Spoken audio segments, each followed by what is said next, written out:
Good evening, I am Anil Ojha. Welcome to Easy Class. Today I am going to teach you Geography for class 7th, chapter 4th, Air, part 1. According to the chapter of air, our earth is surrounded by a huge blanket of air called atmosphere. All living beings on this earth depend on the atmosphere their survival. Without this blanket of protection, we would be baked alive by the heat of the sun during day and get frozen during night. Means जो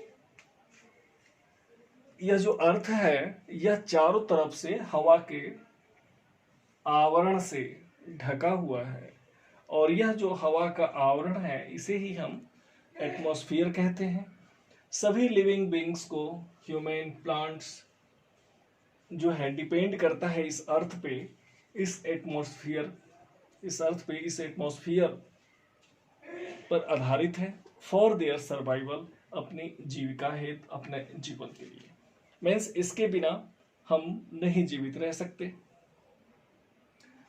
it provides more vital gases and इसके बिना यह जो पृथ्वी है वह baked हो जाएगी। किससे बेक्ड हो जाएगी, किससे सेक दी जाएगी? तो हीट ऑफ द सन, सूर्य की गर्मी से दिन के दौरान और रात के दौरान यह बर्फ जैसी जम जाएगी। So atmosphere is very necessary for the human and plants, and a lot of gases are present in our atmosphere. We can understand about this chart. Nitrogen gas are presented in, we can say, abundant, यानी प्रचुर मात्रा में सबसे ज़्यादा nitrogen gas है 78%, और oxygen जो है 21% है। इसके बाद carbon dioxide 0.03%, argon 0.93%, all other gases 0.04%. So we can understand this is the composition of atmosphere. यह जो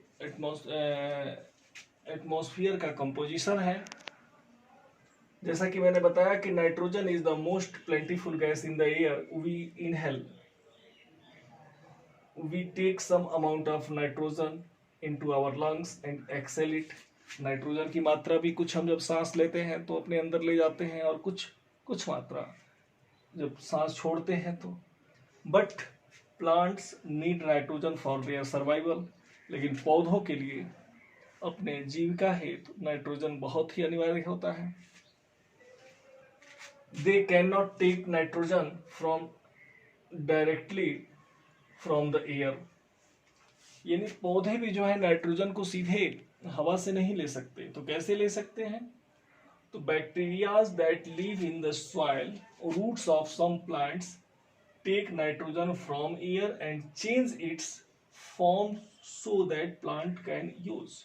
जो मिट्टी में बैक्टीरिया पाया जाता है और कुछ पौधों के जड़ों से यह हवा के माध्यम से नाइट्रोजन लेते हैं और इसे चेंज करते हैं ऐसे फॉर्म में जिस रूप को प्लांट्स यूज कर सकते हैं। तो यह नाइट्रोजन के बारे में क्या समझा हमने? सबसे ज्यादा प्रचुर मात्रा में नाइट्रोजन गैस विद्यमान है। Second, oxygen. Oxygen is the second plentiful gas in the air.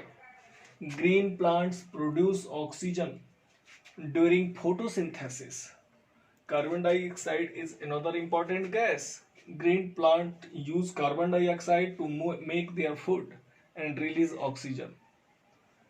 जो हरे पौधे हैं अपना इसका प्रयोग करते हैं अपने भोजन को बनाने के दौरान और छोड़ते क्या है? ऑक्सीजन। ऑक्सीजन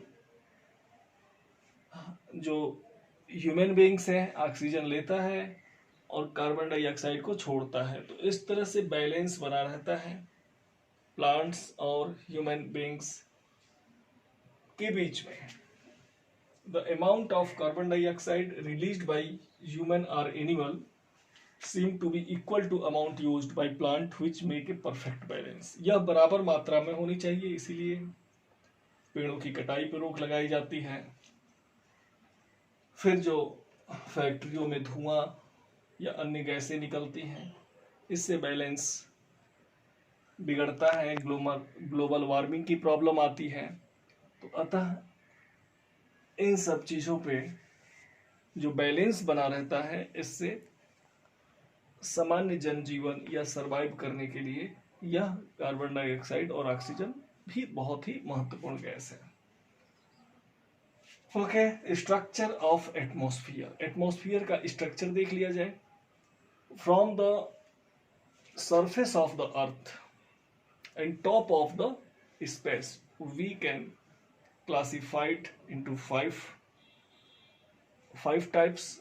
कौन कौन से टाइप्स हैं तो देख लिया जाए। ट्रोपोस्फेयर सबसे नीचे, स्ट्रेटोस्फेयर सेकंड, स्ट्रेटोस्फेयर के बाद फिर स्ट्रेटोपॉज हो जाएगा। आफ्टर दैट मेसोस्फेयर, फिर मेसोस्फेयर पॉज, फिर थर्मोस्फेयर, और लास्ट जो है सबसे अपर मोस्ट एरिया एक्सोस्फेयर। तो ये स्ट्रक्चर है एटमॉस्फेयर का। One by one we can understand. Troposphere, troposphere क्या है? तो ट्रोपोस्फेयर की जो एवरेज हाइट होती है from the earth surface we can take 13 kilometre, यहां से लेके 13 किलोमीटर ऊपर तक। इस दौरान इस 13 किलोमीटर में क्या क्या होता है? रेनफॉल, फॉग और हेल स्टॉर्म, ओले पड़ना, कोहरे, ये सारी चीजें 13 किलोमीटर के अंतर्गत होती है। सबसे जो बिलो यानी निचला हिस्सा है, जो 0 से 13 किलोमीटर, इसे हम ट्रोपोस्फेयर कहेंगे। आफ्टर दैट स्ट्रेटोस्फेयर, स्ट्रेटोस्फेयर कितना होगा? From 13 to 15 kilometre. और यहाँ पे कौन कौन सी चीजें होती हैं? तो वेदर फेनोमिनॉन या लेयर ऑफ ओजोन गैस, जो ओजोन गैस होती है, ओजोन गैस जो सूर्य की अल्ट्रावायलेट रेज से ह्यूमन को रक्षा करती है, जिसे हम पराबैंगनी किरणें बोलते हैं, और यहीं पर ओजोन परत पाई जाती है। और यह ओजोन परत तमाम साइंटिस्ट ने इसके विषय में अध्ययन किया है।